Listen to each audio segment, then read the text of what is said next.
In 1879, a patrol of Canadian Rangers vanished into the northern Ontario wilderness during the coldest winter in recorded history. When 3 men staggered into Fort Albany 6 weeks later, frostbitten and half-starved, they carried accounts of something hunting them through the snow. The Cree called it Wendigo, a creature born of starvation and cannibalism that stalked the frozen forests. The fort commander dismissed their story as delirium, brought on by exposure and hunger. The official report attributed the deaths to natural causes and extreme weather conditions. But the survivors never wavered in their testimony, even when it cost them their positions and their reputations. What follows is drawn from a journal recovered from one of the dead, found frozen in a hollow tree 30 miles north of the patrol's last known position. So before we continue, make sure you subscribe and let us know where you're watching from. Thanks. We left Fort Albany on the morning of January 14th, with clear skies and temperatures holding steady at 20 below. The orders came sealed from the regional commander. We were to patrol the northern trapline routes, check on isolated trading posts, and investigate reports of missing trappers in the territories beyond the Severn River. The instructions were standard for winter patrol, careful and methodical, with supply caches marked on our maps at 2-day intervals. The cold hit like a physical force the moment we stepped outside the fort walls. The air burned going down. Ice formed in beards within minutes. Breath came out in clouds that froze and fell as crystals. This was normal for January in these territories, expected and manageable with proper gear and discipline. We wore layers of wool and fur, heavy coats treated with grease, mittens lined with rabbit skin, and boots packed with dry grass that needed changing twice daily to prevent frostbite. The patrol consisted of 8 men, all experienced in winter travel and survival. The sergeant had 15 years in the Rangers and knew these territories better than most Cree guides. He moved with the efficiency of someone who wasted no energy on unnecessary motion. The corporal was younger, maybe 30, but he had survived 2 winters on the Ungava Peninsula and earned respect through competence rather than rank. 3 privates formed the core of the patrol, all veterans of winter duty, all capable of maintaining equipment, making camp in brutal conditions, and keeping pace over long distances. One had worked as a trapper before joining the Rangers and could read snow and track almost anything that moved. Another had grown up in Manitoba and spoke enough Cree to communicate with the indigenous peoples we might encounter. The third was quiet and methodical, the kind who checked his rifle 3 times before sleeping and once more upon waking. We had 2 Cree guides, brothers who knew the trap lines and the locations of every trading post within 200 miles. They had worked with Rangers before and understood military protocol well enough to follow orders without needing constant direction. They traveled light, carried their own supplies, and kept their opinions to themselves unless asked. The younger brother spoke better English. The older knew the land better. We traveled on snowshoes, pulling 2 toboggans loaded with supplies, ammunition, and trade goods for the isolated posts. The snow was deep but firm, packed by wind into a surface that held our weight most of the time. When it didn't, we broke through to our thighs and had to haul ourselves out, burning energy we couldn't afford to waste. The first week passed without incident. We followed frozen rivers and marked trails, stopping at 2 trading posts to deliver mail and check on supplies. The first post sat in a clearing surrounded by spruce so thick they formed walls. Smoke rose from the chimney in a steady column. Inside, 3 trappers and a half-breed trader kept warm around a cast-iron stove that glowed red. They took the mail with gratitude and offered us hot tea that burned going down but warmed from the inside. Game was scarce, they said, as expected in deep winter, but not unusually so. Trappers were bringing in adequate pelts, mostly marten and fox, some beaver from the deeper streams that hadn't frozen solid. No one had gone missing recently. The cold was harsh but manageable. The second post was larger, with storage buildings and a small bunkhouse for trappers passing through. The factor there was a veteran of 20 winters in these territories, a hard man with frost scars on his face and hands missing 2 fingers. He checked our supplies against his ledger, marked his records, and offered dried caribou that we ate with hard bread. He spoke little but watched everything. The kind of man who survived by reading situations and people with absolute accuracy. When we prepared to leave, he walked us to the door and mentioned casually that the hunting grounds beyond the next river were quiet this year. Not just low on game, but quiet. No wolf howls, no ravens calling, nothing, just silence. At the second post, an old Cree trapper warned us about traveling farther north. He sat by the fire and spoke in broken English, mixed with words from his own language that the younger guide translated. He said the hunting grounds beyond the next river were empty. Not just low on game, but empty. No tracks, no kills, nothing. The trappers who worked those territories had pulled back south without explanation. When pressed, they would say only that something was wrong in the deep woods, that the silence was unnatural. The sergeant thanked him for the warning, offered tobacco, and told us to prepare for departure at first light. He had heard such warnings before, on other patrols, in other winters. Sometimes they meant bad weather coming. Sometimes they reflected territorial disputes between indigenous groups. Sometimes they were simply superstition. He did not dismiss them entirely, but weighed them against orders and experience. We had a mission. We would continue north until we found evidence of real danger or completed our assigned route. That night, the temperature dropped further. By morning, it held at 40 below. Exposed skin froze in seconds. Breathing required wrapping cloth over mouth and nose to prevent lung damage. The cold seeped through every layer, finding gaps in clothing, turning sweat to ice against skin. We moved slower, stopped more frequently to check for frostbite, burned through our firewood faster than planned. On the 9th day, we reached the territories the old trapper had mentioned. The silence hit immediately. No wind, no birds, no sound of branches cracking under snow weight. Just our breathing and the crunch of snowshoes and the scrape of toboggan runners. The forest felt empty in a way that went beyond absence of game. It felt abandoned. The trapline cabins we found were intact but cold, their fires long dead, supplies left behind. The first cabin stood at the edge of a frozen creek, its door hanging slightly open. Snow drifted inside across the threshold. We approached with rifles ready, calling out, receiving no answer. Inside, the cold was absolute, deeper somehow than outside, as if the walls themselves had absorbed the temperature and radiated it inward. Furs still hung stretched on racks along the far wall, valuable pelts that no trapper would abandon willingly. Fox and marten, and one magnificent beaver, all prepared and ready for transport. The stretching frames showed careful work, the kind that takes weeks to complete properly. Tools hung on pegs, perfectly organized. A pot sat on the cold stove with the remnants of a meal frozen solid inside. Everything suggested the occupant had simply stood up mid-task and walked away. The second cabin held even more mysteries. Food stores lined the shelves, flour and dried meat and beans enough to last months. A rifle stood in the corner, loaded, the percussion cap still in place. The bedroll was laid out as if ready for sleep, but the door was barred from the outside as if someone had sealed it deliberately before leaving. We examined the bar, a thick piece of timber that would have required effort to lift into place. Someone had secured this cabin from the outside and then departed.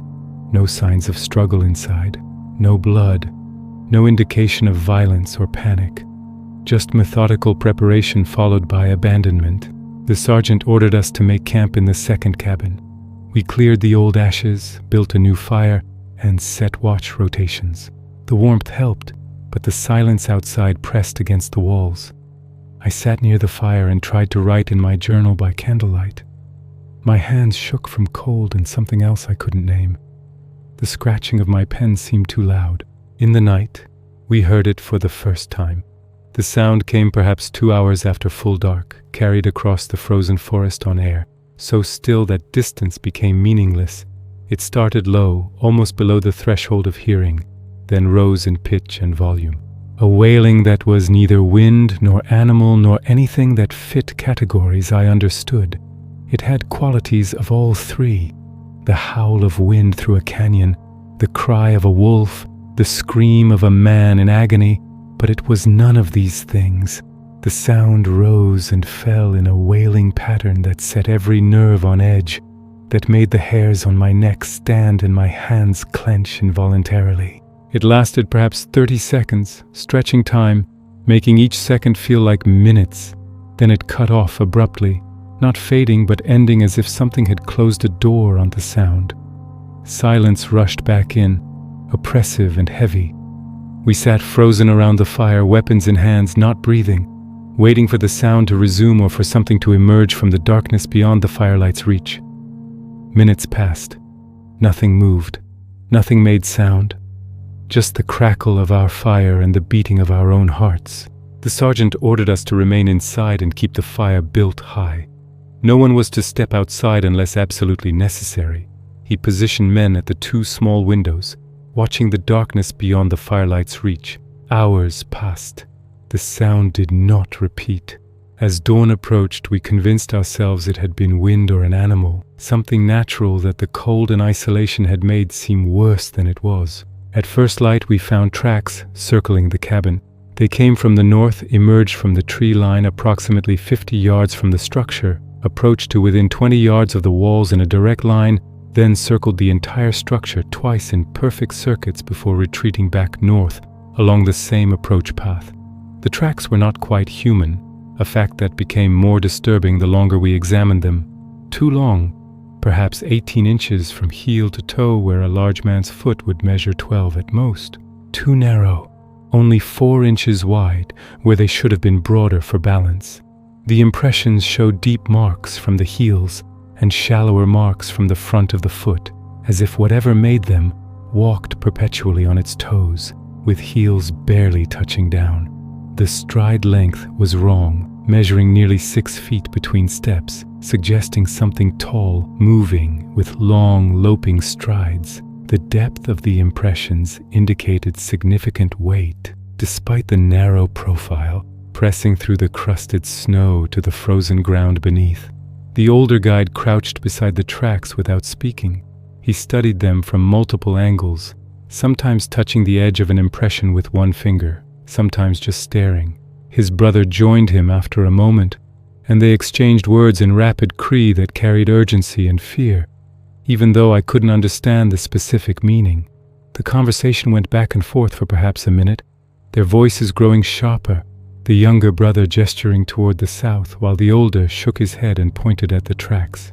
Finally, the younger guide stood and faced the sergeant directly. His English, usually hesitant and broken, came out clear and firm. "We should turn back immediately," he said. These territories were claimed by something that did not tolerate trespass. The tracks were a warning.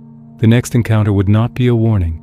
The sergeant studied the tracks, measured the stride with his own steps, and examined the depth of the impressions. He was trying to rationalize them, to fit them into a category that made sense. Large man, perhaps, someone in desperation, walking on frozen feet to avoid frostbite. But I saw the doubt in his face. The tracks were wrong in ways that measurement couldn't explain. We moved out within the hour, maintaining formation and keeping rifles ready. The sergeant altered our route to swing east, avoiding the direct path north while still covering our patrol obligations. No one argued with the decision.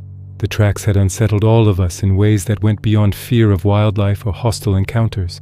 The cold intensified, 50 below by midday.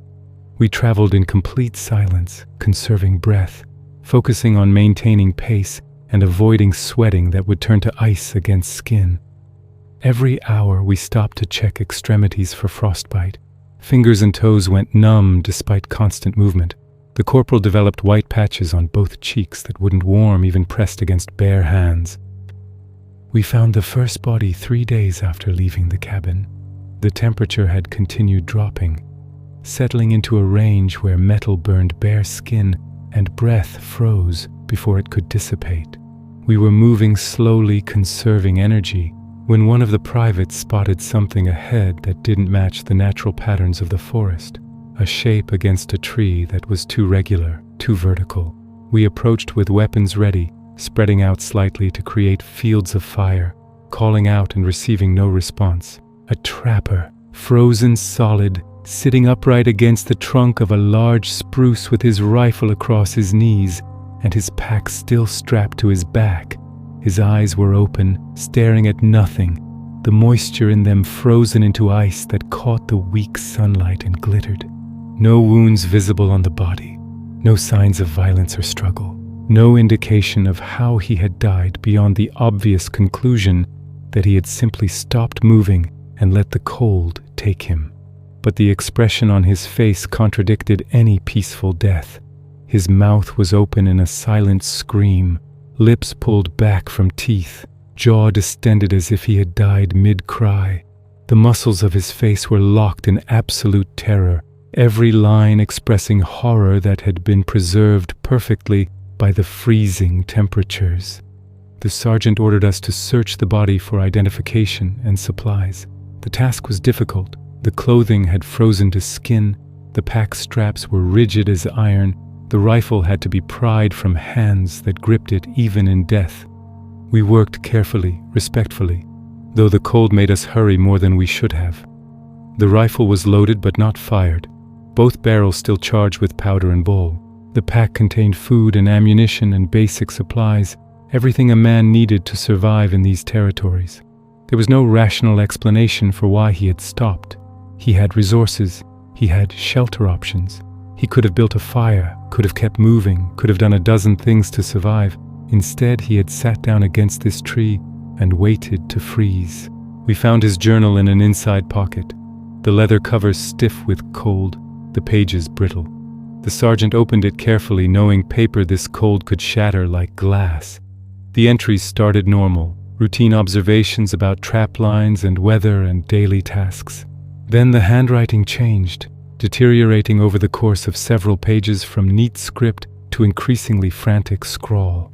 The final entry was barely legible, written in letters that wandered across the page. It watches from the trees. It follows without sound, always behind, always just out of sight. I cannot go on, cannot run anymore. Better to freeze than to run until it takes me. Better to choose the cold than to let it choose for me. We buried the journal with the body, piling snow over him and marking the location on our map. The sergeant's face was tight. He doubled the watch rotation and ordered us to stay within sight of each other at all times. No one was to wander from the group for any reason. That night, the sound came again, but different, closer this time, and from multiple directions. The first wail rose from the north, starting low and building in volume until it felt like the air itself was vibrating. The sound held for several seconds, impossibly long for any creature that needed to breathe. Then it was answered from the west, a second voice picking up where the first left off, creating a call and response pattern that suggested communication or coordination. A third call came from behind us, south, cutting off our line of retreat. The realization hit like cold water. We were surrounded. These things, whatever they were, had positioned themselves on all sides and were announcing their presence deliberately, letting us know we were contained. The sounds overlapped and created harmonics that seemed to bypass the ears entirely and vibrate directly in the chest and skull. My vision blurred at the edges. My hands trembled despite the mittens. Several of the men pressed palms to their ears, trying to block the sound, but it didn't help. The wailing penetrated through bone and tissue, unavoidable and overwhelming. One of the privates began to pray aloud, his voice cracking, barely audible over the chorus of howls.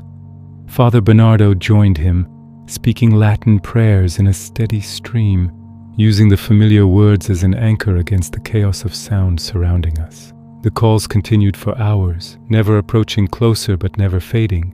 They moved around our position in a slow circle, sometimes synchronized perfectly so all voices rose and fell together, sometimes staggered to create a continuous wall of noise that never allowed for silence or recovery.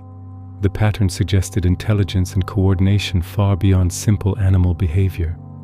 These things were using sound as a weapon, wearing down our nerves and our will, preparing us for something worse. Near midnight, movement appeared at the edge of our firelight. Something tall and thin, barely visible against the trees. It stood motionless for long seconds, then stepped backward into shadow and vanished. No sound of retreat, no tracks visible in the snow the next morning, just the memory of that shape, impossibly tall and narrow, watching us with intent that felt malevolent. We broke camp before dawn and pushed hard to the east, abandoning the patrol route in favor of speed and distance. The sergeant had made the decision to abort the mission and return to Fort Albany by the most direct route available. No one questioned the order. We had moved beyond normal danger into something that couldn't be fought or reasoned with. The cold worsened. 60 below. Breath froze instantly. Exposed skin died in seconds. We wrapped our faces completely, leaving only small gaps for eyes. Speaking became impossible without risking lung damage. We communicated through hand signals and predetermined orders that required no discussion. One of the privates went down with frostbite in both feet. We stopped long enough to change his socks and wrap his boots with extra cloth, but we all knew it wasn't enough. He needed warmth and rest, neither of which we could provide. He kept walking on frozen feet, each step agony, but he kept walking because stopping meant death. We found the second body that afternoon.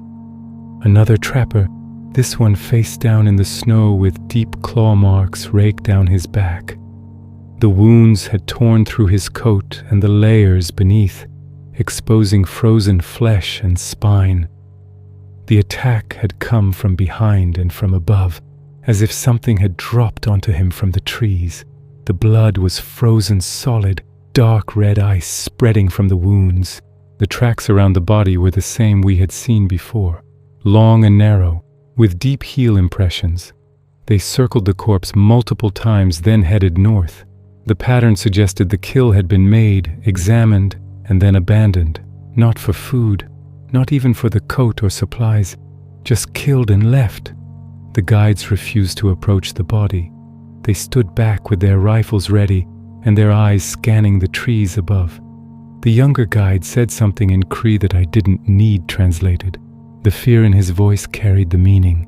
We were being hunted. We cached the supplies from one toboggan, reducing our load to increase speed. The injured private rode on the remaining toboggan, conserving his strength. We hauled him in shifts, 2 men to a side, changing every hour. The pace was brutal, but we maintained it. Survival depended on reaching Fort Albany before our supplies ran out, or the cold killed us, or whatever hunted these territories decided to stop playing and attack in force. The calls came every night now, closer and more frequent. Sometimes single voices, sometimes overlapping in patterns that sounded almost like speech. They moved around our camps in tightening circles, never approaching within rifle range, but making their presence impossible to ignore. We slept in shifts, 2 men always awake and watching while the others tried to rest. No one slept deeply.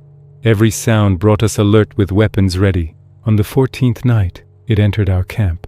We had built the fire high and positioned ourselves in a tight circle around it, backs to the flames, facing outward. The watch rotation was tight, changing every 2 hours to prevent exhaustion from dulling awareness. Near midnight, during the change of watch, it came. The corporal saw it first.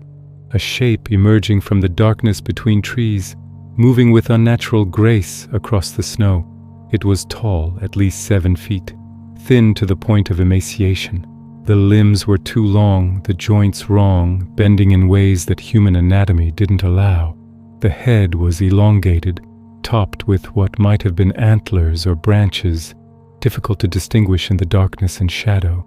The corporal fired. The shot echoed across the frozen forest.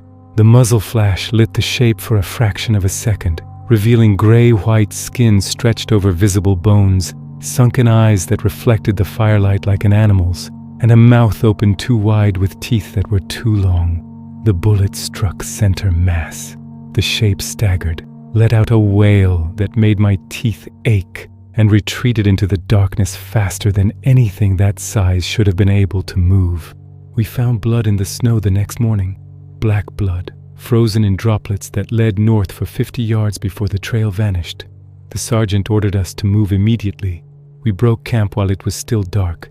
pushing ourselves beyond exhaustion and into the territory where the body simply continues moving because stopping is not an option. The private with frostbitten feet died on the 16th day. He had been slowing for 2 days, unable to keep pace even riding on the toboggan. His breathing had become labored, his skin gray. Frostbite had spread from his feet to his legs. The flesh black and dead.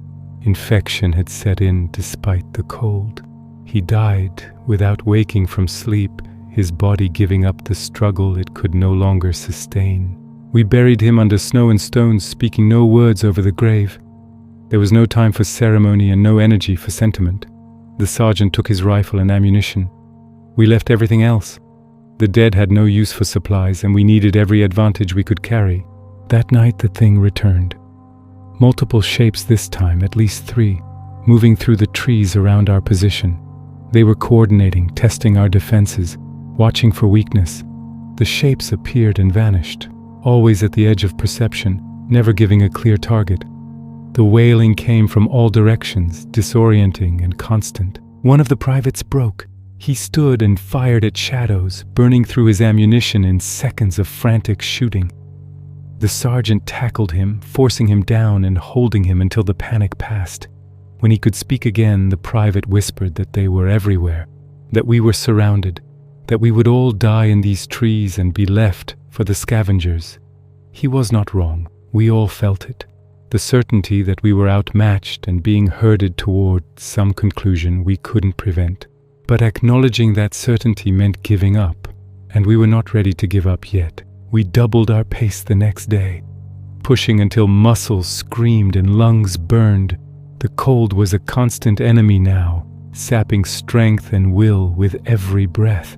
We burned through our remaining supplies faster than planned, unable to maintain the discipline of careful rationing when survival demanded maximum effort.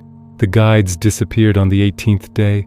We woke to find them gone, their packs missing, no tracks in the snow to indicate which direction they had taken. They had waited until deep night when exhaustion had overwhelmed the watch rotation, then slipped away in silence. The sergeant cursed them, but not with real anger. They had made the calculation that going alone offered better odds than staying with a group being actively hunted. They might have been right. We were 5 now, down from 8. Still 3 days from Fort Albany if we maintained current pace and encountered no obstacles. The maps showed a river crossing ahead that might be open or might be frozen solid depending on current flow and recent temperatures. If open, we would need to find a way around or across. If frozen, we needed to test the ice carefully to avoid breaking through. Either option would cost time we didn't have. The attacks began in earnest on the 19th day. The shapes came at dawn, in that gray period between darkness and true light, when perception is unreliable and shadows hold depth they don't possess in full daylight. They didn't vocalize, didn't announce their presence with the wailing we had grown accustomed to. They simply attacked, moving fast through the trees with a silence that should have been impossible for creatures their size. One came from the left, moving low and fast through deep snow that should have slowed anything to a crawl. It closed the distance in seconds, a blur of gray-white skin and 2 long limbs. It hit the corporal from the side with the full force of its momentum, lifting him off his feet and driving him backward into a snowbank with an impact that drove the air from his lungs in an explosive gasp. The corporal's rifle discharged as he fell, the shot going wild into the canopy.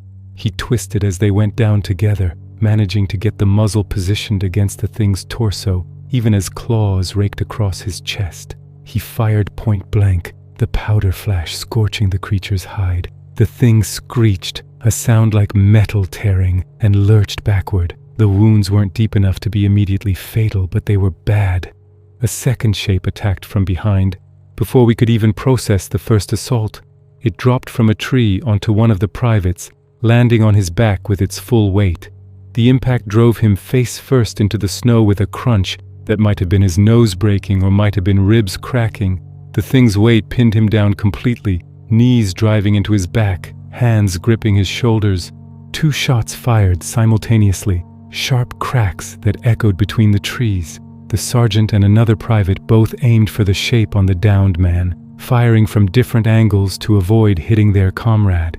At least one bullet hit, possibly both. The thing jerked and released its prey, letting out that same metallic screech.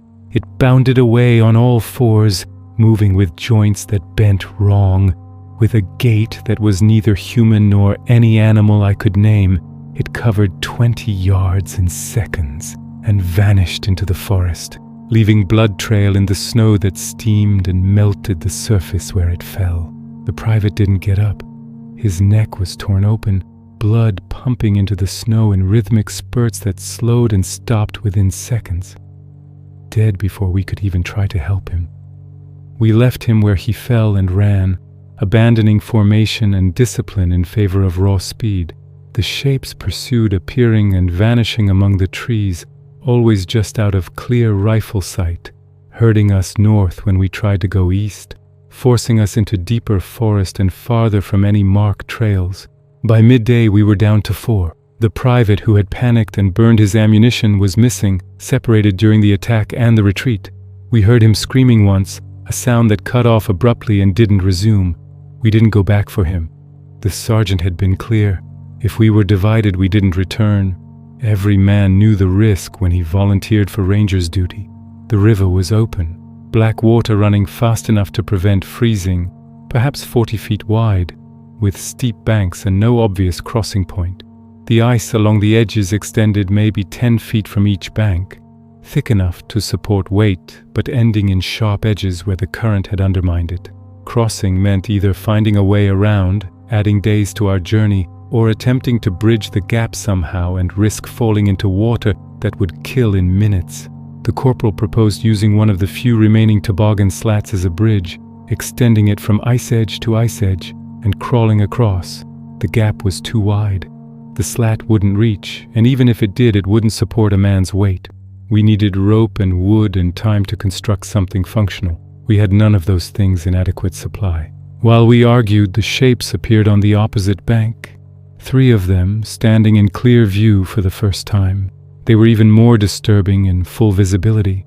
Too tall, too thin, with skin that looked translucent in the daylight, showing veins and bones beneath. The heads were elongated and topped with antlers that might have been bone or might have been wood fused with skull. The faces were vaguely human but wrong, with eyes too large and mouths that split the face nearly to the ears. They watched us, made no sound, simply stood and watched with expressions that might have been hunger or curiosity or something else I had no reference for. The staring lasted perhaps 2 minutes. Then they turned in unison and walked back into the forest, vanishing among the trees. The sergeant made the decision. We would follow the river south until we found a crossing or a narrower section. It added distance and time, but attempting to cross here would likely kill us all. The shapes had appeared on the opposite bank, deliberately, showing themselves in daylight for the first time. They were herding us, pushing us away from the direct route to Fort Albany and towards something else. We had no choice but to accept the direction they forced. We found a fallen tree spanning the river 3 hours south. The trunk was thick enough to walk on if we moved carefully, but it was slick with ice and tilted at an angle that made balance difficult. The corporal went first, moving slowly with his rifle slung across his back and his arms extended for balance. He made it across and waved us forward. The sergeant sent me next. Halfway across, the ice beneath my forward foot cracked. Not the tree, but a patch of ice that had formed on the bark. My foot slipped sideways. I fell to my hands and knees on the log, catching myself but dropping my rifle. The weapon slid off the log and fell into the water below. I watched it vanish into the black current without making a sound beyond the initial splash. 12 pounds of steel and wood, gone, leaving me unarmed except for the knife at my belt. The sergeant and the remaining private crossed after me, both making it without incident. We continued south along the river's eastern bank, now 4 men with 3 rifles and limited ammunition. The forest was thicker here, older growth that blocked the sky and turned midday into twilight. The cold felt worse somehow, pressing through the trees and settling in the hollows where we walked. We found the bones at dusk, when shadows were longest and the light played tricks with perception.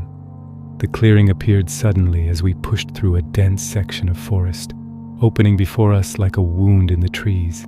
Bones scattered across the open ground in patterns that showed deliberate arrangement and terrible purpose. Skulls placed in a perfect circle, perhaps 30 of them, each positioned to face inward toward the center.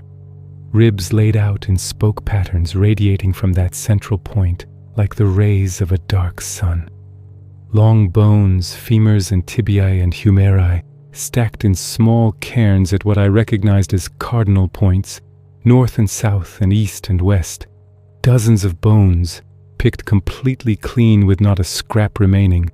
Some bones were old, yellowed by time and cracked by repeated freezing and thawing over what must have been years. The arrangement was too precise to be random, too deliberate to be the work of scavengers. This was a display, a message, a warning written in the remains of those who had ignored previous warnings. I felt bile rise in my throat. One of the privates turned and vomited into the snow, heaving repeatedly until nothing came up but dry gasps. The sergeant's face had gone pale beneath the frostbite damage and windburn. Even he, with all his experience and all his years of service, had no frame of reference for this level of calculated brutality. The sergeant wanted to avoid the clearing entirely, to circle around it and continue without engaging with the horror it represented. But the forest on either side was too dense, the undergrowth too thick. Years of growth had created walls of tangled brush and fallen timber that would require hours to cut through or circumvent. The clearing offered the only viable passage through terrain that would otherwise force us to backtrack hours we couldn't spare, or cut through undergrowth that would slow us to a crawl and exhaust our remaining strength. We had no choice. We entered the clearing and moved quickly across it, forming a tight line with rifles ready, eyes scanning the tree line for any movement, any sign of the things that had created this monument to their dominance. The shapes emerged when we reached the center, all sides simultaneously, at least 6 of them, moving into the clearing and forming a loose circle around us. They made no sound, simply appeared and stood, watching. We formed a back-to-back square, rifles ready, waiting for the attack that seemed inevitable. It didn't come. The shapes stood motionless for long minutes, while light faded and darkness gathered between the trees. Then, one by one, they began to vocalize. Not the wailing we had heard before, but something closer to speech. Syllables and rhythms that suggested language, though no language I recognized. The sounds overlapped and created harmonics that made my head ache and my vision blur at the edges. One shape stepped forward from the circle. It was slightly larger than the others, with more prominent antlers and scars across its chest and arms. It raised one too long arm and pointed at the bones, then at us, then back at the bones. The meaning was clear. This was their territory. These bones were their warning. We had trespassed and we would join the circle unless we paid tribute or turned back. The sergeant lowered his rifle slowly and set it on the ground. He removed his pack and opened it, pulling out the remaining trade goods, mirrors and beads and small knives. He laid them on the snow between us and the shapes, then stepped back with his hands visible and empty. It was surrender or negotiation or both, an acknowledgement that we were outmatched and willing to pay for passage if payment would be accepted. The large shape approached the goods, moving with that same unnatural grace. It crouched and examined the items, picking up a mirror and turning it to catch the last light. Its face reflected in the glass, distorted and terrible. It made a sound that might have been satisfaction or might have been contempt. Then it stood and walked back to the circle, taking the mirror but leaving everything else. The shapes withdrew into the forest, vanishing as silently as they had appeared. We stood frozen for long seconds, afraid the retreat was a trick, that they would rush back and overwhelm us if we moved. But nothing happened. The clearing emptied. Darkness fell completely, leaving us alone with the bones and the terrible knowledge that we had been judged and found, barely worth the effort to kill. We didn't make camp. We left the clearing and pushed on through the night, navigating by moonlight and sheer desperation. The cold was absolute now, 70 below or worse. Cold that killed exposed flesh in seconds and penetrated every layer despite all protection. The corporal's wounds had frozen solid. The blood turned to ice that no longer bled but would kill him from infection if he survived long enough for the wounds to thaw. Dawn found us at the edge of familiar territory, a trapline we recognized from the patrol's outbound route. Fort Albany was perhaps 2 days distant if we could maintain pace. The corporal was fading, unable to keep up even with help. His breathing was shallow and labored. The wounds had gone septic despite the cold poison spreading through his system. He knew he was dying. We all knew it. He asked us to leave him, not out of nobility but out of pragmatism. He was slowing the group and reducing everyone's chance of survival. Better that 3 men reach the fort than all 4 die in these trees. The sergeant refused at first, citing regulations and duty and the obligation to bring every man home alive or dead, but the corporal was insistent.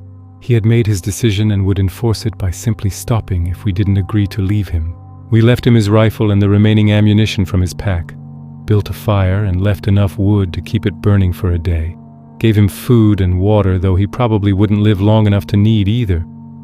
He sat with his back to a tree, rifle across his knees, and told us to get moving before he changed his mind. The sergeant saluted him. The private and I nodded acknowledgement. Then we turned and walked away without looking back. We heard the shot an hour later. Single rifle report echoing across the frozen forest. The corporal had made his own end rather than wait for the cold or the infection or the things that hunted these territories. It was a practical choice and a brave one. I hope he found it quick and painless. 3 of us now, down from 8, still a day and a half from Fort Albany. We pushed hard, abandoning caution in favor of speed. The shapes didn't follow, or if they did, they remained invisible and silent. Perhaps they had decided we were sufficiently beaten and no longer worth the effort. Perhaps they recognized we were leaving their territory and were content to let us go. Or perhaps they were simply patient, knowing the cold would finish what they had started. The private collapsed on the second morning. He had been struggling for hours, falling behind and then catching up and then falling behind again. His steps became erratic, weaving side to side as if drunk, classic signs of hypothermia and exhaustion. The body shutting down in stages, conserving resources for core functions, while extremities and higher reasoning failed. He went down in the snow and didn't get up. Unconscious or dead, impossible to tell. We checked for breath and pulse and found both, but weak. He needed warmth and rest and medical care. We had none to offer. The sergeant looked at me. I looked back. We both knew the calculation. Carrying him would slow us enough that we would all likely die before reaching the fort. Leaving him meant he would certainly die, but we might survive. We left him, covered him with his coat and what remained of our spare gear, built no fire because we had no wood left to spare, simply covered him and walked away. I don't know if he ever woke. I hope he didn't. Freezing to death while unconscious is supposed to be peaceful, though I suspect that's a lie we tell ourselves to make such decisions easier to bear. 2 of us, the sergeant and me, we reached Fort Albany at dusk on the 23rd day, having covered in 3 weeks a distance that should have taken 6 under normal conditions. We staggered through the gates more dead than alive, frostbitten and half-starved and carrying stories no one would believe. The fort doctor treated us for severe frostbite, infection, and exposure. I lost 3 toes from my right foot. The sergeant lost 2 fingers from his left hand. We were lucky. We were alive. The commander questioned us separately and together, trying to reconcile our accounts with reality as he understood it. 8 men had departed, 2 returned. 6 dead in circumstances that made no tactical sense. He wanted to attribute the deaths to cold and poor decision-making, to weather conditions and bad luck. But our stories matched too closely, and the details were too specific to dismiss as shared delusion. He filed a report attributing the losses to extreme weather conditions and unknown hostile forces, possibly indigenous groups defending territory or renegade trappers operating outside the law. The report made no mention of Wendigo or creatures hunting in coordinated packs or bone circles in forest clearings. Such details would have been dismissed as madness, and including them would have tainted the entire account. The sergeant and I were quietly discharged from the Rangers with commendations for surviving impossible conditions and returning to report the patrol's failure. We received no blame and no recognition. The whole affair was filed away and forgotten. One more tragedy in territories where tragedies were common and expected. I never returned to those territories, never traveled north of the Severn River again. I took work as a clerk in Toronto and tried to forget the things I had seen in the frozen forests. But the memories don't fade. I still hear the wailing on quiet nights. I still see those shapes moving at the edge of vision when I walk through winter darkness. I still count the names of the men who died under my watch. 6 good men who followed orders and did their duty and paid for it with their lives. The Cree were right. Those territories belong to something older than maps and forts and military patrols. Something that was here before Europeans came and will be here long after we're gone. The Wendigo is real. Not legend or superstition, but a creature of flesh and hunger and malevolence that makes its home in the deep forests where winter never truly ends. It hunts not just for food, but for sport and dominance, and the simple assertion that these lands are not ours to claim. I am old now, approaching the end of my days. The frostbite damage has spread over the years, claiming more tissue, leaving me crippled and in constant pain. I kept a journal of the patrol, writing down everything I could remember as soon as I had strength to hold a pen. I kept that journal hidden for decades, afraid of what might happen if anyone read it and thought to seek out the territories I described. But now, near the end, I feel compelled to share what I know. Not as warning exactly, though it serves that purpose, more as testimony. A record that these events happened and these men died, and their deaths meant something, even if that meaning is only the harsh lesson that some places are not meant for human habitation, and some creatures are not meant to be challenged or confronted. If you travel north of the Severn River in winter, if you hear wailing in the darkness or see shapes moving between trees, if you find bones arranged in patterns or trappers' cabins abandoned with fires still warm, turn back immediately. Do not continue. Do not investigate.